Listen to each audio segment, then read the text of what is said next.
Hi, Forrest Tanaka. A couple years ago on this YouTube channel, I published a video showing how you can get rid of that abomination called Adobe Flash and instead use a combination of JavaScript and CSS. Well, it's a couple years later now, 2012, and we've moved on. So in this video, I'm going to talk about 3 new technologies that you can use in your photography websites. One are GPU-accelerated slideshows. The second are swipeable slideshows on touch devices. And the last one are high-resolution images for Retina displays. So, let's get on to the first one, GPU-accelerated slideshows.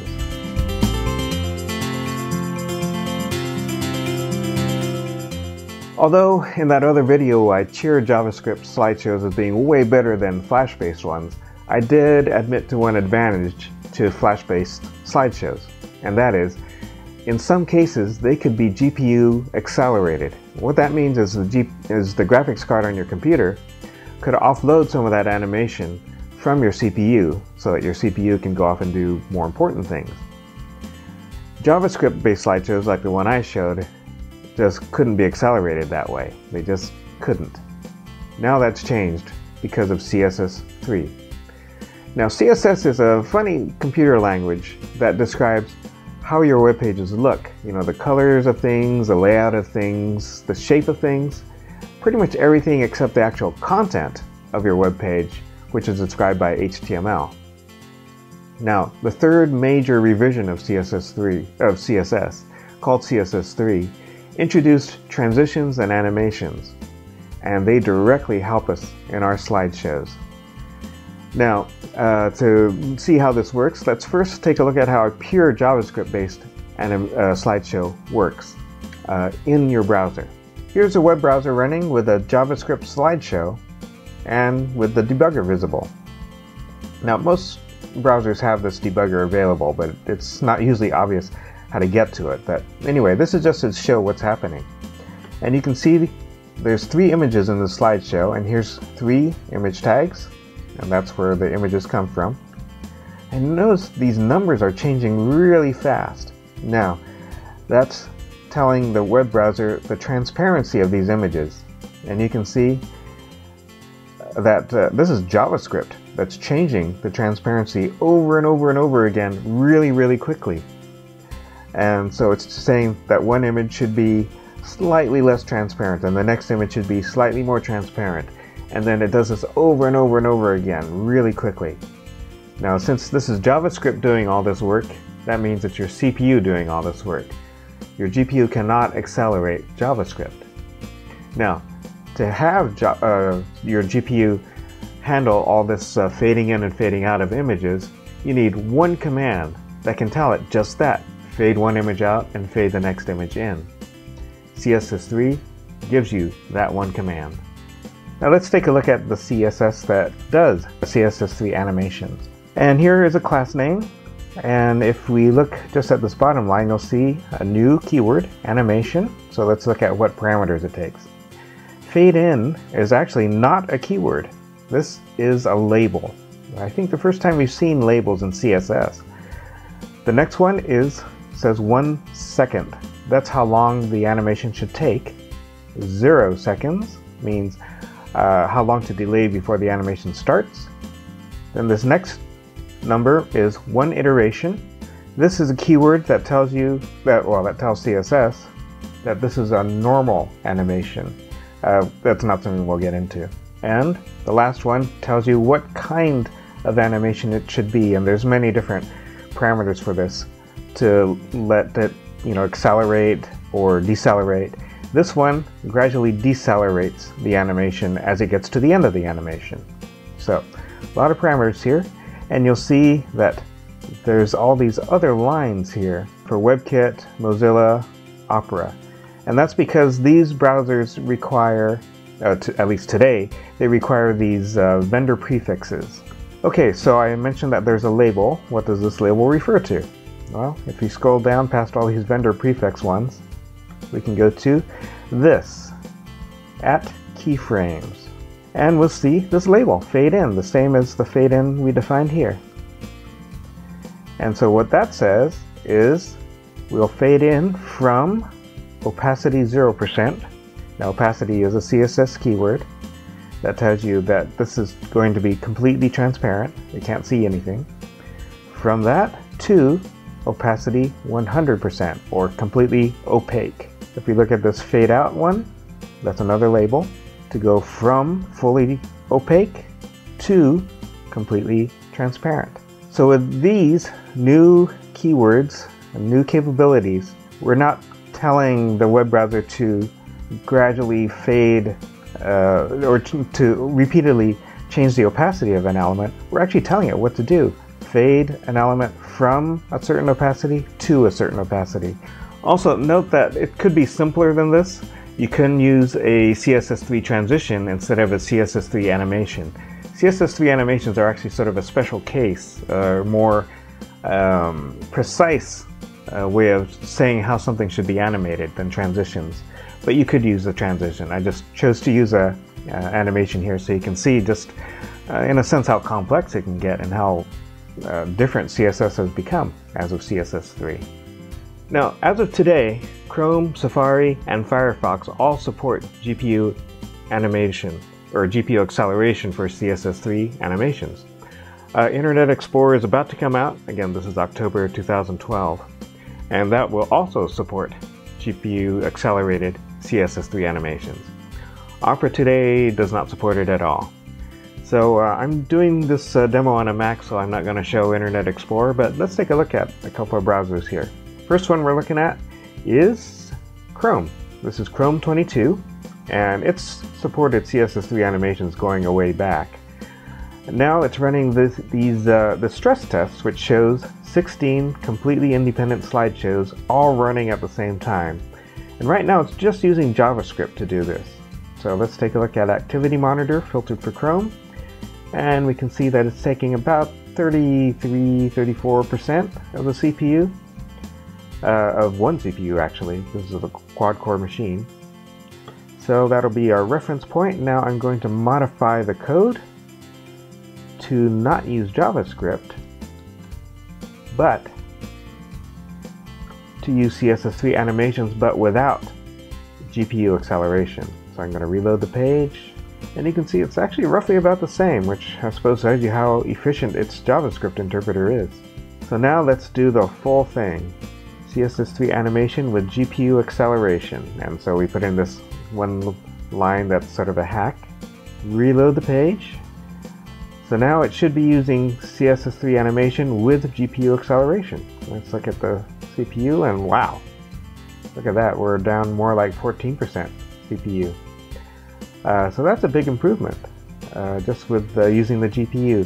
Now that doesn't mean that if you're on a laptop or running on batteries or a mobile device that we're suddenly getting extra power for free. You're probably running out your battery slightly faster if you do it this way. But compared with other things your phone or laptop may be doing, it's probably not that significant. So now let's take a look at Safari. This is Safari 6. Let me grab the domain or the URL there. And so we'll start with GPU accelerated. So let's go back to Activity Monitor, filter on Safari, and we can see, wow, that is almost no CPU usage at all, really. And so that is my look at GPU accelerated slideshows. It's something, if you're okay with handling CSS and HTML, you can implement it yourself. And I have this very, very tiny jQuery plugin, if you use the jQuery library, that you can just add it to your site and get it to work with JavaScript or CSS3 animation without GPU acceleration or with GPU acceleration. Again, it's very small, and you can use it as a basis for your own thing, or just use it if you want. And so now, let's take a look at the next thing, which is swipeable slideshows on touch devices. Well, mobile devices with touch interfaces are just about everywhere nowadays, and for some people it's their only computer. And so one thing people are getting used to these days is swiping through photos. Google Plus is a good example, where you can just swipe through all the photos like that. Very nice interface. Easy to do, of course. We're all familiar with that. And of course, the built-in Photos app also lets you do, swipe through photos. So we're all used to that on mobile apps, but what about web pages? Well, here's mobile Safari. You can see the familiar control bars, URL bar, and here's a photo slideshow, and well, what do you know? You can swipe through that too. And the amazing thing is, it's about as easy as anything.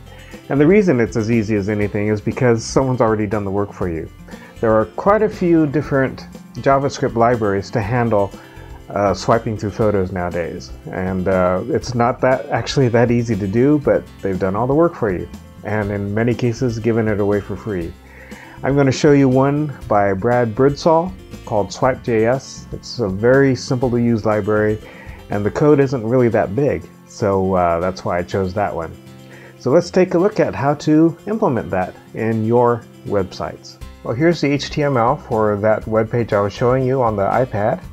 And you can see here's the section with the ID of slideshow, and that contains the slideshow.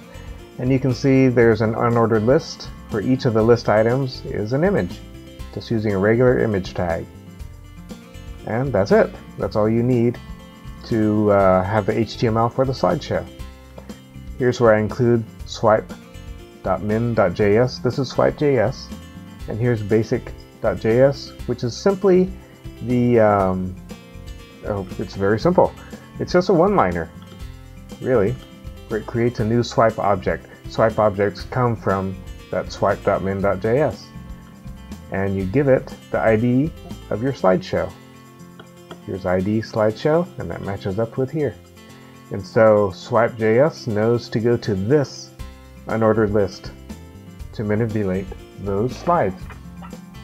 And that's all you need to get a Swipeable slideshow. That's it.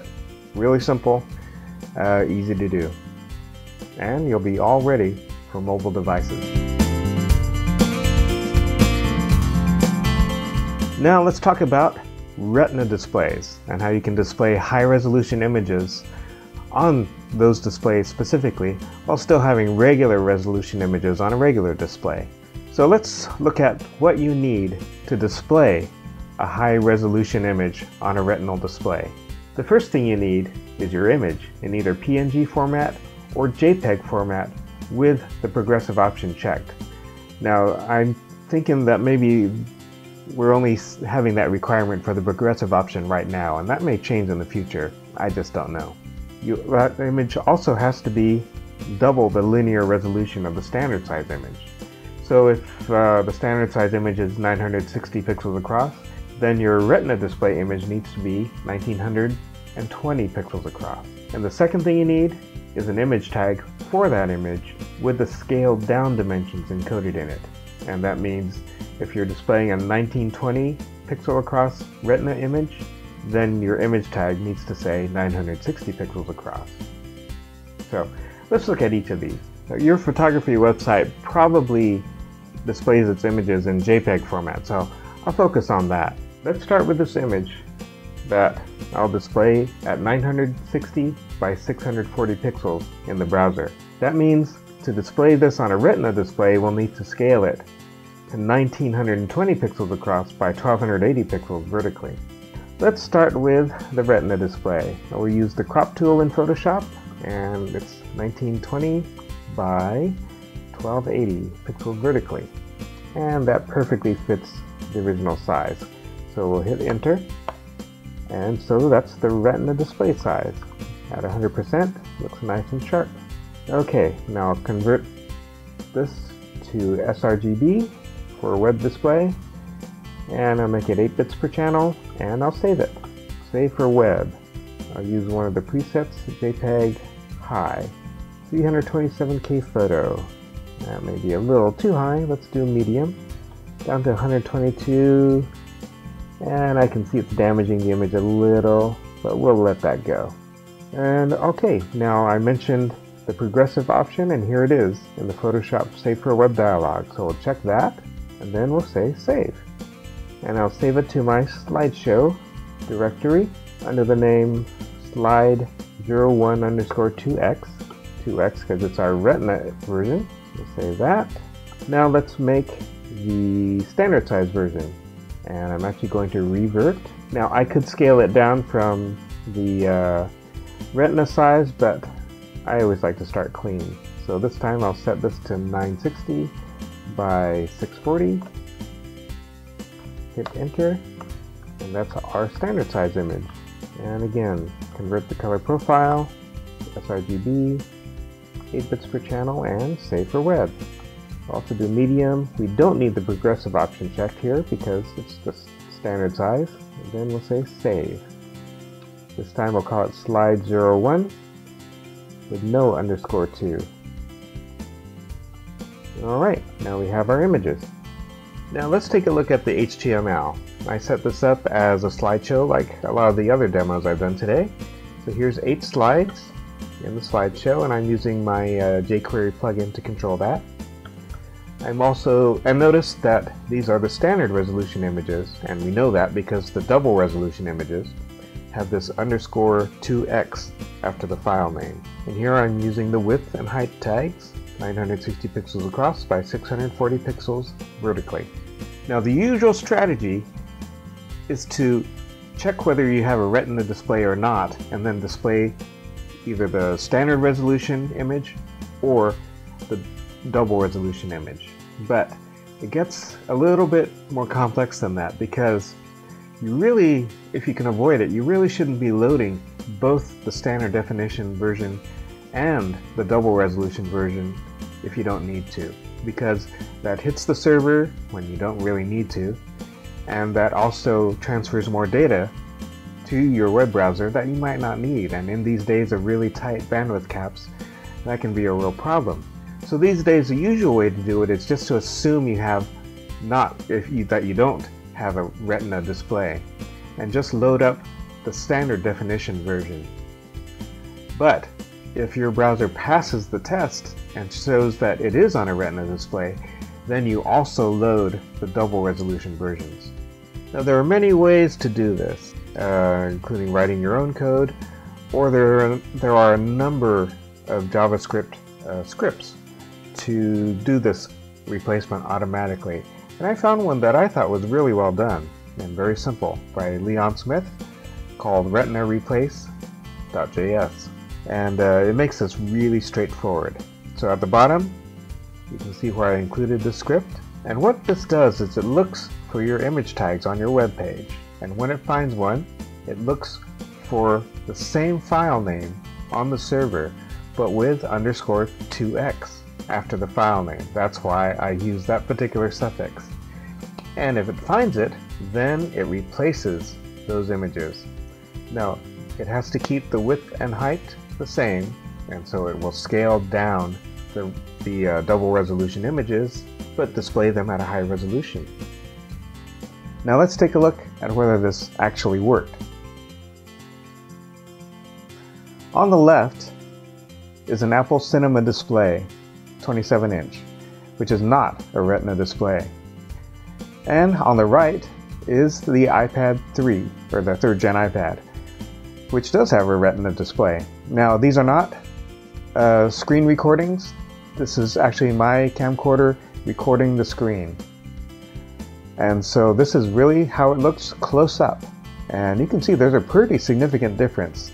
And I can tell you, just looking at this slideshow on a Retina display, it looks amazing. Now, as of October 2012, the devices that indicate that they're a Retina display to the web pages are all iPhones since the iPhone 4, the iPod Touch since the 4th generation, the iPad 3rd generation, the MacBook Pro with the Retina display, the HTC One X Android cell phone, and the Samsung, I forgot what it's called, the Samsung Galaxy Nexus, also an Android cell phone. Now, there is also the Galaxy S3, which seems to me that it should report to web pages that it has a Retina display, but I couldn't find confirmation of that. But it does have a really high resolution display, I think enough to qualify it as a Retina display. But again, I couldn't confirm that. So that's the web for photographers in late 2012.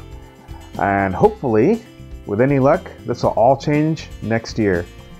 And so we can revisit this topic again and see what else web developers can do.